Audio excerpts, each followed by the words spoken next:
Hello, my beautiful movie peeps. I wanted to show you. Look what I just got in the mail. The Freddy Fazbear Speak and Spelling. It actually talks. I didn't know if it did. Oh yeah. Just wanted to show that off. Have that here to the side and continue on with today's movie news. So, Hey, fat boy. What the heck? Go outside with me. Take me for a walk. I want to go somewhere.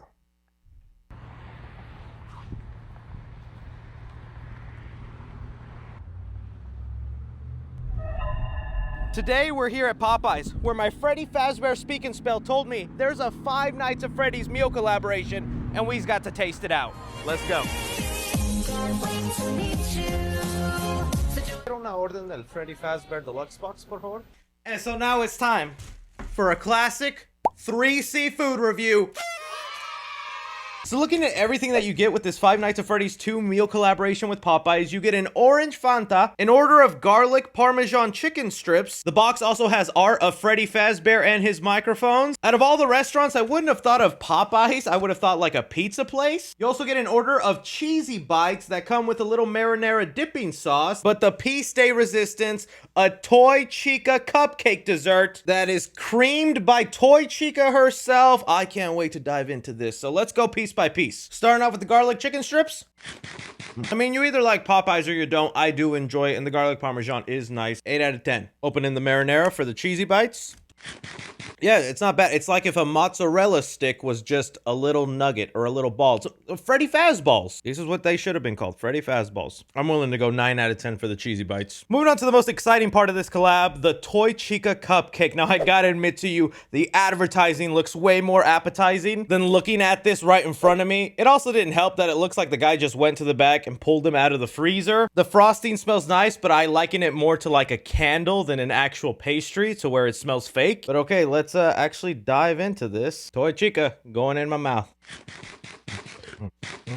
Oh, that is conflicting. Okay, so yes, look, the breading on this is almost like any regular cake that you would try, vanilla flavored, but the icing is so weirdly textured and has such a strong fake strawberry taste. It genuinely feels like I'm eating strawberry chapstick or a strawberry scented candle. That's how odd the texture and the taste is of this. I'm sure a kid will absolutely down this, but after eating a third of it, I'm tapping out. I'm honestly giving this like a 5 out of 10. Between Popeyes and the cupcake they had at Universal, they just have not nailed down the recipe for Toy Chica's cupcake. Overall, still a fun meal collaboration. Appreciate you for joining me on this episode of 3C Food Review. But with the 3C Food Review segment out of the way, it is time to get back into the movie news that we have to discuss here, and we've got a lot. We're going to be talking about the trailer for the live-action Moana movie. We finally got an official look to Legend of Zelda by Nintendo. You know, they're pissed. Some really reliable reports kind of hinting that Wonder Woman might be introduced in the next Superman movie. Really, that alone so much more, so you guys know the drill. Hit that like button, subscribe if you haven't already, comment down below, and without further ado, let's just get into our first movie news story. So starting off with our trailers, like we always do,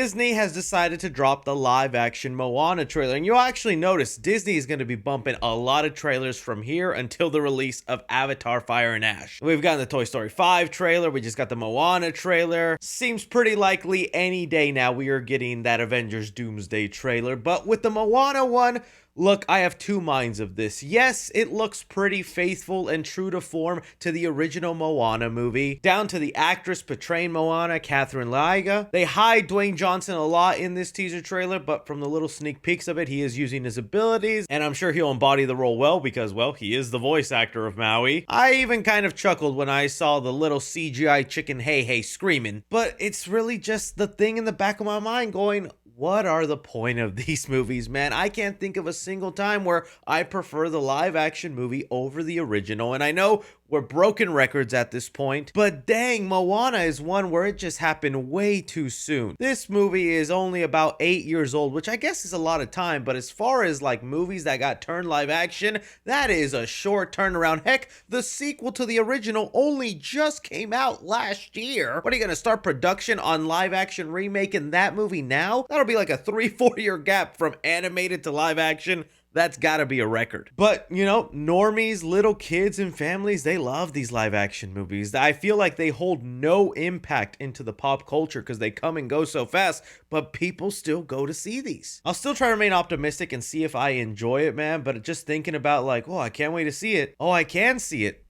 It's on my Disney Plus downstairs right now. But maybe the visuals of like the third act will look really cool with, you know, the flower mountain girl. How are you guys feeling about the trailer for the live action Moana movie? And well, speaking of another live action interpretation coming in the works, the live action Legend of Zelda movie. You guys might have seen over the weekend, we had some fans that were able to sneak onto the set of the live action Legend of Zelda movie and actually film from afar our first looks at Zelda, Link, and a character named Impa. It was kind of crazy, and even the internet was hesitant on it. I know I posted a little YouTube short and TikTok, and a majority of the comments were like, Chris, are you sure this isn't AI? It looks like AI, and it's like, that is the world we live in now. You have to look at everything super hard and go, is this fake? Is it real? But oh, Nintendo, as they are, were pissed about this, of course, and so to react to people getting their first looks, they tried controlling the narrative and putting out their first look first. And it's just a quickly done photo shoot of it. Looks like that same scene just out in the wilderness. And honestly, it looks good. Boba Grasson, who's playing Zelda, I think is looking awesome in the role. I've mentioned before, I didn't really grow up playing a lot of Legend of Zelda. My first Legend of Zelda game was Breath of the Wild. And well, the Zelda outfit she has on here is very reminiscent to that of Breath of the Wild. So it looks like they'll take more inspiration from that. But there could be earlier games that impact the story here. All I know is I'm super happy Link does have the green attire. I thought maybe that they would make him earn the green outfit like at the end of the movie like they sometimes do with superhero films, but Link is gonna be rocking that outfit from the get-go. And yeah, Benjamin Evan Answorth, who plays Link, looks pretty fitting for the role. Now, there's been some conversations amongst fans and debating where they're like, are they going to make Link talk? You know, Link has been mainly a silent character to the fans. Although he does speak through little speech bubbles, there isn't a distinct voice associated with Link, and that's making a lot of fans go, I hope they don't make him talk, but I doubt they do that. I think they're gonna make your lead hero character speak in the movie. He might be a man of few words, kind of John Wick style. Yeah, I'm thinking I'm smashing that pot. Is that something Link would say? Like I said, I don't play the games very much. But even just putting these awesome looks at the characters aside, it's been crazy how many Nintendo movie leaks there have been between the Mario movie, that like Yoshi cookie, the Old Spice, and now this leak here with Legend of Zelda. I'm like, yo, Nintendo is known for keeping things on lock, and if you're letting anything slip, they're shooting you. So either a lot of people are getting killed by Nintendo right now, or I don't know how these leaks are happening. Either way, kind of cool to see. What do you guys think of it? Next up, something kind of exciting here. We have Ryan Coogler basically confirming his next movie is Black Panther 3. Ryan Coogler right now is having a fantastic year thanks to the release of Sinners, still my #1 movie of this year. And while a lot of people are anticipating what's his next original idea, he's not done with Black Panther just yet, where in a recent interview he did confirm, if it was anybody but you, I would say I can neither confirm or deny, teased Coogler. But we're working on it hard. Yes, it's the next movie. And I can't wait, man. This for sure is going to be the last of Ryan Coogler, probably in Marvel. I'm thinking he's going to want to focus his efforts on original projects here on out. But getting one more Ryan Coogler Black Panther movie, I think is going to be a real treat. It'll probably be the Black Panther film a lot of fans have been wanting since the release of that first one, because I know there was people mixed with Wakanda Forever. Even as it's aged on me, though I still really like the movie and what it was trying to handle, I think now in present day, I do just wish they kind of recast the role of T'Challa and gave us that story between Black Panther versus Namor, just thinking about what that movie could have been. But it's not like what we got was so terribly bad. I think it just wasn't what some people were wanting. Well, now we're definitely going to be getting that story of the son of T'Challa, or an alternate universe Black Panther, coming in, being our main Black Panther and telling a story there. This also feels like it'll be a movie post-Marvel reboot. You know, Kevin Feige already confirmed after Secret Wars there is going to be a soft reboot into the MCU. So the world is already going to look so completely different, and that's why I say I don't know if it's going to be an aged up version of T'Challa's son or another Earth Black Panther that gets melded into our world. Confusing comic book stuff, I know. So we know the MCU is going to look completely different by that time. And I know people have been heavily speculating about Damson Idris being the next Black Panther, especially after they had that fashion show where they were paying tribute to Black Panther, and he was seen holding hands with Angela Bassett. Like, it seems like they're pretty much going to go down that path, which I wouldn't mind at all. I just can't wait to see what this Black Panther movie ends up looking like. But you guys see here that Ryan Coogler is teasing his next movie is Black Panther. It'll be post the MCU Secret Wars Wars reboot. What do you make of it? Moving on here, we got kind of an interesting update with Man of Tomorrow, this Superman sequel. We have the Nexus Point here that has been an extremely reliable source. I mean, they were the ones that just a couple weeks ago were saying that the villain of the movie would require prosthetics, and they were speculating it was Brainiac, and then the Wrap came in to confirm that Brainiac will be the villain for the movie. Although we have James Gunn yet to confirm it, he has not denied it. And James Gunn is still very active online, reading and hearing everything we say, to the point that Pierce Brosnan was recently interviewed saying that Dr. Fate might show up in a Superman movie, and James Gunn was quick to debunk or at least address that, but he has yet to debunk or address the Brainiac rumors or the current ones right now. The Nexus report has it here that Man of Tomorrow casting description hints at a new hero joining the DCU. The description here goes, sources tell Nexus Point that a new female hero is being cast for the film. She's described as being in her late 20s and having an edge to her. What's interesting is there's a height requirement for the character, and they're looking for a taller actress. In addition, the character is being described as being a warrior and having a strong physique. All details point to this character being Wonder Woman, a character that has been highly requested by fans to make a DC debut. Other potential candidates for this mystery character could be Big Barda or Black Canary. And look, I gotta be honest with you, knowing James Gunn and how weird he goes, even just thinking back to whenever Superman was announced and we heard Guy Gardner Green Lantern, Mr. Terrific, Hawkgirl, those were not the heroes I thought that would somehow show up in a Superman story, but it did, and for the most part, I think it worked. So there is a part of me going, dude, Wonder Woman, that sounds awesome. She's being described as a warrior, kind of has an edge to her. Height requirement, they want these Amazonians being tall. But then, like this article mentions, it could be Black Canary. It could be these other random DC characters, because James Gunn likes to go with the weird picks. But I don't know, lately I felt a shift within James Gunn, knowing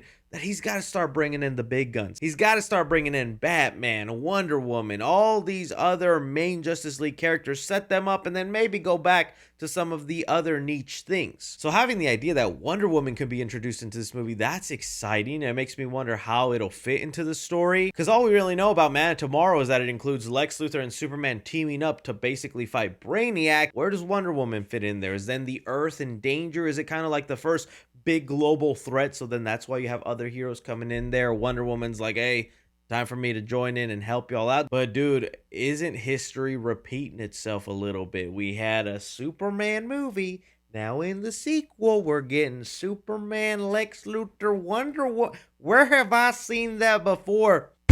The Zack Snyder blueprint. Is it real? I don't know. You guys let me know. Let's just wait and see if we hear Batman's in this movie. Then it's like, okay, you're messing with this, James Gunn. You guys let me know your opinion on that. One of the next things I want to discuss here today is this wild report and confirmation that Sadie Sink is going to be in Avengers Secret Wars. This honestly just came out of nowhere and appeared in the middle of the night. It is by Deadline, which is like one of the higher, most reputable news sites, so it's not like a rumor or speculation, but this felt so random. Spider-Man fans have been just wondering for months now, who is Sadie Sink in Spider-Man Brand New Day? We figured she'd be somewhat of a big role, but I didn't think she'd be such a big role where she would then pour over to not Avengers Doomsday, but Avengers Secret Wars. I mean, my mind immediately went to what I hoped she was playing since I first heard her in Spider-Man Brand New Day, Mayday Parker. That is the daughter of Tobey Maguire's Spider-Man from an alternate universe that somehow maybe she poured into the MCU, is stuck there trying to figure things out, and encounters that Spider-Man until she can figure out how to get back home. But I realize that is a long shot, and all the other scoopers who do speculate and tease things like they know everything, they're all more suggesting she's playing a villain role. And we have heard there's supposed to be a big female villain in Spider-Man Brand New Day. But even if we put aside the fact that we don't know who she's playing and that she is a character introduced in Spider-Man Brand New Day that then shows up in Secret Wars, to me then that is confirmation that Tom Holland's Spider-Man is a big part of Avengers Secret Wars. That he actually is going to be skipping over Avengers Doomsday, is not part of that movie, and it feels even more likely because Tobey Maguire will end up being the Spider-Man for Avengers Doomsday. You guys know I talked about it whenever these mysterious photos surfaced online, and with AI everywhere, people just thought they were fake. I was like, I don't know, these actually seem real and not AI. And since then, more reliable scoopers, most recently Daniel RPK, are saying that yeah, Tobey Maguire actually is in Avengers Doomsday. So honestly, this is just all very fascinating and interesting to me for how this will end up working, but I really want to hear from you guys on who your speculation is of Sadie Sink. Part of me is waiting to see if this was a mistake and Deadline is going to remove it from the article, because it wasn't even the main headline of their article. They were just doing a piece on Sadie Sink and her current career in Hollywood and just randomly dropped in, oh, by the way, she's in Secret Wars, which then would make her the first confirmed member for the movie, and that would just feel odd. Anyways, that is all movie news currently going on right now. I want to thank you so much for taking time out of the day to watch me talk some movie news. Dope if you're going to hit that like button, subscribe if you haven't already, follow me on Twitter at 3C Films or on TikTok at 3C Films. But as always, I'm Chris. Take care.